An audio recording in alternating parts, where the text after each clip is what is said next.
So this is real retirees uncut, no filter, no scripts, just honest conversation about what retirement really looks like. So let's meet today's guest. So tell me your name, your age, and where you're from. My name is Kenishha Smith. I am 48 years old and I'm from Buffalo, New York. Okay, so when did you retire and what was your career? I retired in 2020, right at the beginning of COVID, and I owned daycares. I was a daycare owner. Okay. Now, since you retired, what does a typical day look like for you? Well, at the time I had smaller children, 12, and I believe my son was 9 going on 10. So a lot of my day consisted with doing stuff for them and things of that nature. But I'm also a member of a sorority. So I do a lot of community stuff, community involvement that kind of fills my day. I chair a lot of different organizations. My husband and I are serial entrepreneurs. We've always did entrepreneurial pursuits since the beginning of time. And so we own a lounge. So we dibble and dabble in that, things of that nature.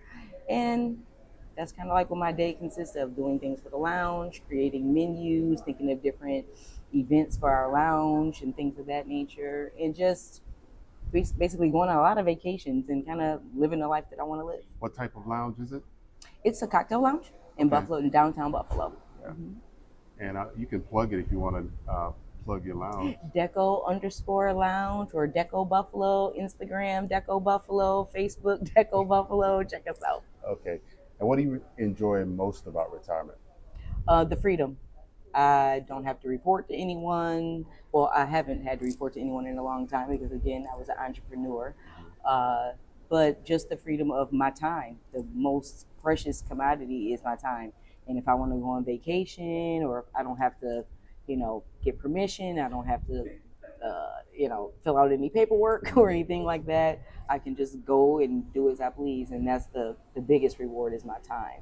So, how did you approach saving when you were getting ready to retire? I mean, what was your strategy? Savings plan, IRA, exactly. Right. What did you do? So in the beginning of my career, I worked as a community based organizer Hmm. for an organization in Buffalo. And that was one of my major jobs until that was my last job until I went into a business for myself as a daycare owner. So from that, I had a 401k and things of that nature. But like I said, I've always been in entrepreneurial real estate and things of that nature. So I've always was putting money to the side, and with real estate, flipping houses, buying houses, redoing houses. So it was always the side hustle was always what was put to the side. It was never what I actually spent for my day to day. It never actually went to my bills or anything like that. My side hustles literally went to the side. So when COVID came around in 2020, everything was crazy at that time. So, but I was able to say, you know what, I don't have to work anymore. And so that was my decision to say, I'm not going back to work and I'm just going to live off of my entrepreneurial pursuits. And I had a nice nest egg to keep doing that. Now, I do have a college degree, so if I had to go back to work, I could always go back Yeah. into the work field. But I'm 5 years in, and I'm living life like I want. So now, outside of running the lounge, where does your retirement income come from? Well, most of my real estate, really. Most of our income comes through real estate. We have different, like I said, we do the lounge. We have real estate. I had vending machines at one time. We have a lot of different streams of income. We have uh, community service work that we do, really just giving back to the community, our non for profits that we do, reading programs and things of that nature for things out of in the Buffalo, New York area. So again, I'm still really not living off of the money that I set aside for my pursuits before I ended working. I'm still living off of things that we do on a consistent basis, such as real estate and things like that. So, since retiring, what has been your biggest challenges or your biggest surprise? My biggest surprise is that I thought once I retired, I was going to be bored and like I was going to be sitting around saying I don't have anything to do. But literally every day is full. with something. Hmm. My kids keep my days full, running back and forth basketball practice and football practice. Again, like I said, I'm a part of a sorority, ski wee, and I do a lot of things within my sorority. I chair a lot of different organizations, so it keeps me really busy. Okay. Looking back, is there anything that you would have done differently? What would I have done differently? Mm, I don't think so. I may have retired a little sooner, actually, because around 2018, because I had my daycare from 2015 to 2020, so it was 15 years. So around 2018, I was getting a little restless. I was getting kind of tired of doing it. It wasn't fulfilling me like it had in the beginning. So I may have retired earlier maybe, but I think COVID kind of made me retire because of all the different changes that came about with the different um, social services and things of that nature that went along with the daycare programs. Okay. So they kind of made pushed me into retirement a little sooner. But I was thinking about it years prior, so it didn't take much for me to say I'm done. Yeah. And what advice would you give to someone that's maybe 1 to 5 years from retiring? I would say make sure you have a plan.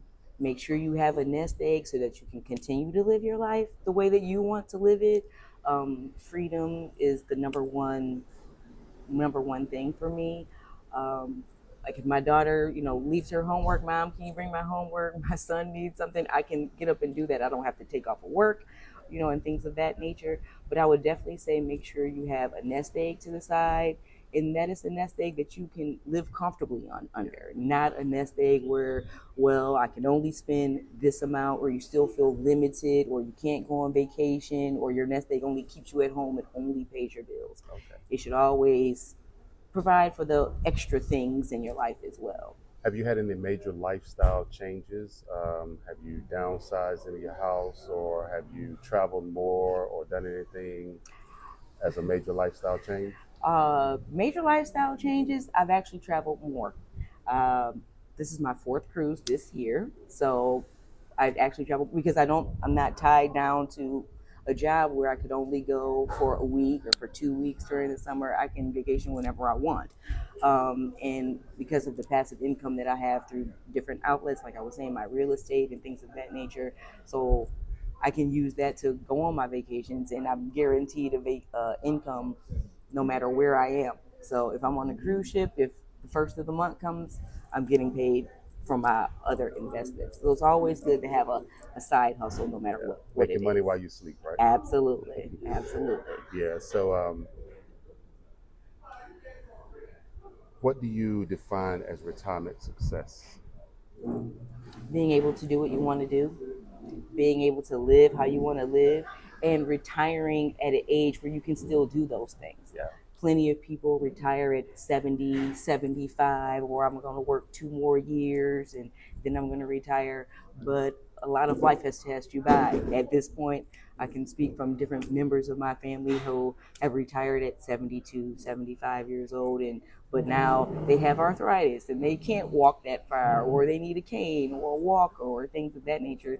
Thank God I'm not in that position, but to be able to retire and be able to still move and go and experience life the way I want to and on my own terms is the best reward. So here's a bonus question, unscripted. Mm. I know you're a little ways from Social Security, but have you given any thoughts to Social Security on when you're going to take it at 62, 67, or 70? I have not. I honestly have not. I'm still, my money that I've made from the original job that I spoke of, it's still in those accounts. It's still in the IRA accounts, my Roth accounts. It's still just kind of sitting there. My investments, I have real estate investments, and I have my, stocks, investing in different stocks and things of that nature. I haven't touched that money. So it's really still just Yeah. sitting there. So I don't know when I'm going to touch that money. And luckily, I don't have to think about it just yet. Okay. All right. Good enough. So is there anything else that you want to offer to the listeners who may be considering retirement and how to go about their retirement journey? I would definitely say people who are considering retiring to make sure that you have that nest egg to fall back on, and that you have some money that's coming in from wherever it is. If it's through whatever the income is through if you have a rental property, or if you have stocks and bonds, or if you get a retirement package or what have you. Just make sure that it's enough to keep you sustained for as long as you're going to be around, and that you have something to pass on. And another thing I would suggest, bonus information: get life insurance. Yeah. Please make sure you have life insurance. Okay. All right. Well, thank you very much. You're Please very like, welcome. share, and subscribe.